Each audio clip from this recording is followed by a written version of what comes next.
Hi friends, இன்றைக்கி மதியம் lunch தான் பார்க்க போகிறோம். இன்றைக்கி பார்த்திங்கன்னா செம்ம டயர்டாக இருந்துச்சு. வெளியிலேருந்து வந்தோன்னே நேற்று வச்சு சாதம் அப்படியே இருந்துச்சா, அது கூட என்ன கிரேவி செய்யலாம்னு யோசிச்சுட்டு இருந்தேன். என்னடா செய்யணும்னு யோசிச்சுட்டு பீர்க்கங்காய் வாங்கிட்டு வந்துருந்துச்சு ஃப்ரெஷ்ஷாக. அதை வச்சுட்டு முட்டை போட்டு கிரேவி செஞ்சுக்கலான்னு செய்ய ஆரம்பிச்சிட்டேன். வெங்காயத்தை வேணாலும் கட் பண்ணிக்கினேன், தக்காளியை வந்து மிக்சியில் போட்டு அரைச்சி எடுத்துக்கினேன்.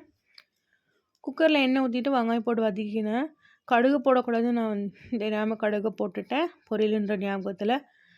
வெங்காயம் போட்டு வதக்கிட்டு இஞ்சி பூண்டு பேஸ்ட் போட்டு தக்காளி அரைச்சி ஊற்றிட்டு மஞ்சள்தூள், மிளகாத்தூள், தனியாத்தூள் சேர்த்து நல்லா வதக்கிட்டு இந்த பீர்க்கங்காய் போட்டு ஒரு விசில் வந்து எடுத்து வச்சு வந்தோடனே ஆஃப் பண்ணிவிடுவோம்.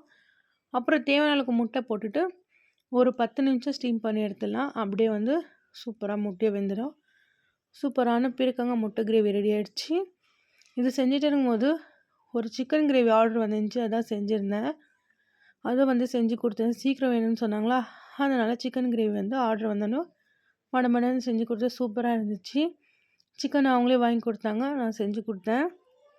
உங்களுக்கு யாருக்குன்னா இந்த கிரேவி வேணும்னா சொல்லுங்கள், கமெண்டில் செஞ்சு கொடுக்குறேன். வீடியோ பிடிச்சா லைக்